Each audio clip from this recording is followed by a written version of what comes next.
What's good, theorists? CJ Williams back with another video for your viewing pleasure. Yo, we had unfinished business with Bad Boy Records. We did part 1 of Where Are They Now, but for this follow-up, we dive into the acts that we left off that video. So that's Bad Boy South artist, Making the Band acts, and a couple of more. So kick back, grab some popcorn, and enjoy. But first, make sure you like, share, and subscribe for more dope content like this. We're gonna go in alphabetical order, man, so sit tight. Anybody you can think of that was on Bad Boy that we didn't get in the first episode, you'll catch on this one. With that out the way, let's get into it. After going through a roster change or two, the Atlanta group Boyz in the Hood, consisting of Jody Breeze, Big Gee, Big Duke, and Young Jeezy, released 2 albums under Bad Boy South. Well, not before another roster change, as Jeezy would leave the group before the debut album even dropped, being replaced by Gorilla Zoe for the follow-up. The albums got a decent reception, with Jeezy and Jody Breeze clearly being the standouts. Disbanding after their 2007 release, Gorilla Zoe would end up signing a solo deal with the label, so we'll get to him in a second. Jeezy, of course, would go on to be a platinum-selling superstar, opening the doors for modern trap sound. Jody Breeze would sign with Jazzy Faye's Show Nuff Records and have mild success with the single Stay Fresh. Unfortunately, his debut album was shelved and never saw the light of day, although he would release a string of mixtapes from 2006 to 2021. Not much has been heard from original members Big Gee and Big Duke since, although Gee would release a solo project in 2007. Yo, little known Black history fact, did you know that originally the group was supposed to be Jody Breeze, Trick Daddy, Jeezy, and T.I.? Let us know if you think that group would have worked. You think they would have had a longer run? Or do you think they would have had a better album? Let us know down in the comments. After 2 successful editions of Making the Band, Puff returned with Making the Band 4 and decided he wanted to go all-male R&B group a la 112. The 5-man group consisted of Robert Curry, Brian Angel, Willie Taylor, Cornell Mosley, and Michael McClooney, collectively known as Day 26. This season was also a success that would house classic moments like the time Puff had the first R&B battle.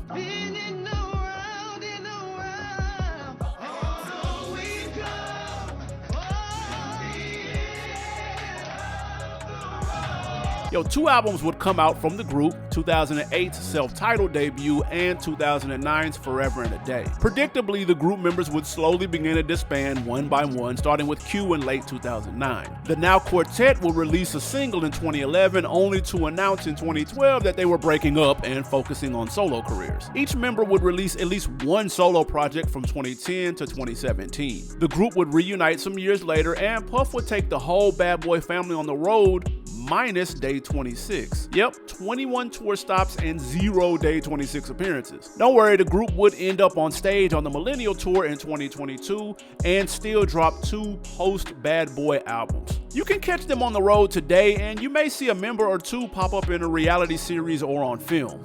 When Puff took over the reality show Making the Band on MTV for its 2nd edition, he decided to form a rap group. The creation of the band with members Dylon, Chopper, Babs, Ines, Freddie P, and singer Sarah Stokes lasted 3 seasons consisting of 33 episodes in total. We'd be lying if we remembered that it was that many episodes. The series finale showed the disbandment of the group, with Puff elected to keep only members Babs and Ness on the label. So what happened after the camera stopped rolling? Well, let's start with Sarah. She got married and put her entrepreneurial hat on, creating an apparel and skincare brand. Chopper would later sign to Bad Boy South, change his name a few times, and make 1 or 2 guest appearances before leaving the label. He would release music on his own label, MOE, before getting caught up in a prostitution ring in Las Vegas. He is currently awaiting trial, facing felony trafficking charges. Dylon Dillinger would sign a deal with Akon under the name Dylon Dilly, but wouldn't release any music until 2017's Pain to Power. Currently, he's a DJ on the Top 5 show playing on Fubu Radio. The fan favorite Freddie P remained pretty low-key after a failed attempt at a Young Money deal, popping back out seemingly randomly in 2022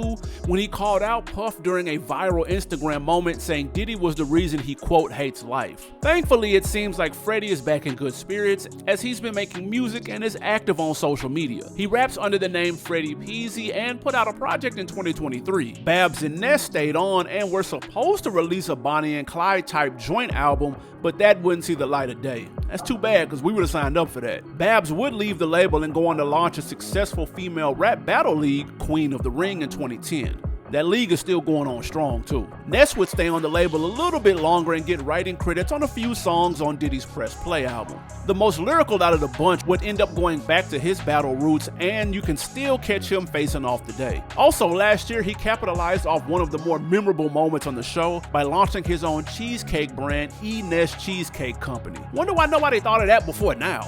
The third iteration of making the band found the Diddler crafting an all-girl group with members Aubrey, Dawn, Sean, D. Woods, and Andrea in 2005. The pop/R&B group Danity Kane was born, and by 2006, their first album was already out on shelves and did very well commercially. Ditto for the follow-up, Welcome to the Dollhouse, in 2008. And from there, things completely went off the rails. Diddy kicked 2 members out of the group. Dawn began recording directly for Puff as a solo artist, and all of this played out in living color during season 3's Making the Band. Long story short, members left, came back, then left again for the next few years before being on a permanent hiatus since 2020. Dawn would see the most success outside of the group as she stuck around to be a part of Diddy Dirty Money with Puff and Kalina Harper. Their one and only album was a success. Last Train to Paris spawned several singles and was a fan favorite when it dropped in 2010. Now, as for the group, their third and only post-Bad Boy album was 2014's DK3, a double entendre for it being their third album and only 3 of the 5 founding members being present for the recording.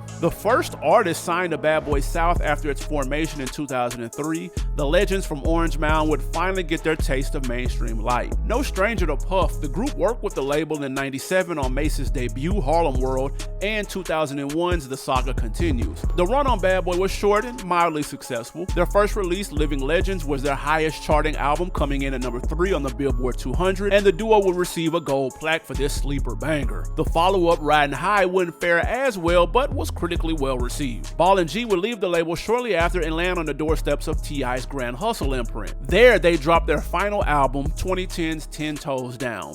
Yep, it's been almost 15 years since a new 8 Ball MJG album came out. They would each go on to drop solo albums and mixtapes, and even a live album in 2019's Classic Pimpin'. Make sure to check that out if you slept. Yo, let us know down in the comments, would you consider their Bad Boy run a success or failure? And would you be down for a new album right now? I know we would. We ranked 8 Ball and MJG's albums from worst to best a while back. Hit that link in the description when you finish to check that out. After building up a buzz with stints under record labels ran by Deborah Anthony and Akon, Puff and Rick Ross won the French Montana bidding war, signing him to Bad Boy and Maybach Music. He dropped 4 albums and a couple of retail mixtapes like Mac and Cheese 4, Coke Wave 4 with Max B, and Coke Boys 5. The man clearly has a thing for series. His 2021 album, They Got Amnesia, would mark his last Bad Boy project, and French has been sailing the independent seas ever since, releasing Coke Boys 6 with DJ Drama and Mac and Cheese 5, both on his label Coke Boys. Most recently, you could catch Montana on the big screen in For Khadijah, a documentary detailing the rags to riches story for the Moroccan-born MC. Gorilla Zoe signed on as a replacement to Jeezy and Boyz n the Hood before taking a solo deal on Bad Boy South. He'd give the label 2 solo projects, the debut housing one of the label's biggest records in Hood Nigga, before leaving to drop 8 more albums and an obscene amount of mixtapes. For example, in February 2010,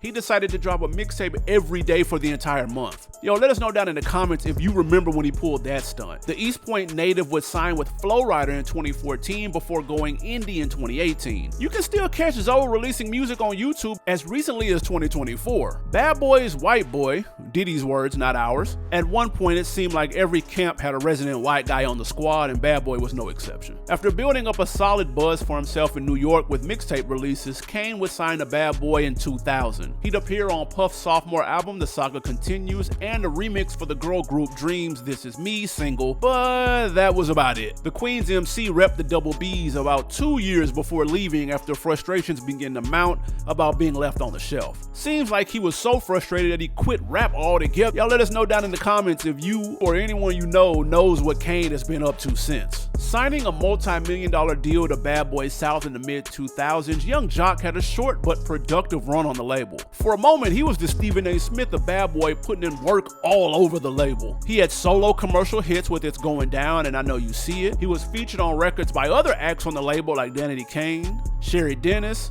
Ballin' G, Cassie, and Day 26. He went so hard that in 2006 he made the Forbes richest rappers list, bringing in 10 M's that year alone. As mentioned previously, the run was short as his second album, Hustlenomics, didn't quite hit the same as the debut, and Jock would leave Bad Boy shortly after its 2007 release. That would be his last album period, although he would drop a string of mixtapes from 09's Grind Flu to 2012's Bitch I'm Jock. In 2014, he would join VH1's reality series Love and Hip Hop, jumping from supporting member to main cast, then back to supporting. Nowadays, you can catch Jock daily on Atlanta Street's 94.5 radio station, and he's become a popular guest on Vlad TV with insightful and sometimes controversial takes on current events. Yo, if you missed part 1, don't worry, we got you, fam. Hit the link right here to take you there. Also, check out other Where Are They Now videos like this one from No Limit Records. And if you want to dive deeper into the conversation with us, join our Discord, link in the description.